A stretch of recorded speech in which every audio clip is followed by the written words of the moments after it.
আপনার ইজ্জত দিছি না আমি দিতাম না তাহলে ওই বাড়ি যায় টাকা দিতাম না আপনার শুনতে যান তোমার বলে এই 500 টাকা দিছি খুদার তুমি 100 টাকা দিতাম না তুমি এনে এসে দাঁড়াইছো তাই আমি তোমার কামটা এই ভাই হলো আমার খুব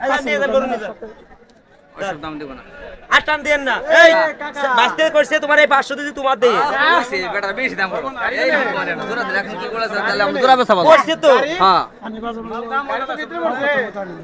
হইছে আরে বাচা বলেন না দাদা দাদা ওষুধ দাও না দাও 500 টাকা দেন দাও কাকা কইছে এইটা দেন 500 দেন 500 দেন খালি লাগাই যাও ওই তোমার রাতে থাবা দাও আজ বহুত বছর তুমি আইছো থাবা দাও তোমার রাতে মাথার সাথে 1000 কম থেকে আলহামদুলিল্লাহ আল্লাহর কসম 18 উপরে দিতাম না তোমার দেহে আমি টাকা দিছি গ্রামে সকলের সাথে কারো কিনে বড় ভাই কতদিন নিলেন গরুটা ভাই?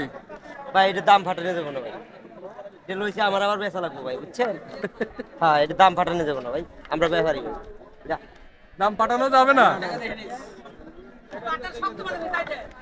দর্শক, খুবই সুন্দর একটি গরু বিক্রি হয়ে গেছে হযরতপুর গরুর হাটে। হযরতপুর গরুর হাটে আমরা আপনাদেরকে দাম জানানোর চেষ্টা করব। কঠিন দামাদামির পর কিন্তু গরুটা বিক্রি হয়ে গেল। কঠিন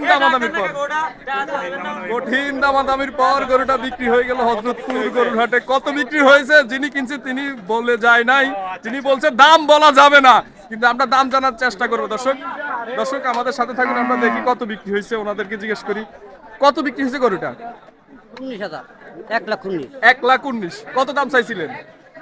দাম না 40-45 আচ্ছা 1,19,000 দিয়ে কঠিন দামাদামির পর বিক্রি করছেন। হ্যাঁ। উনি আবার হাটে বিক্রি করে ফেলবে।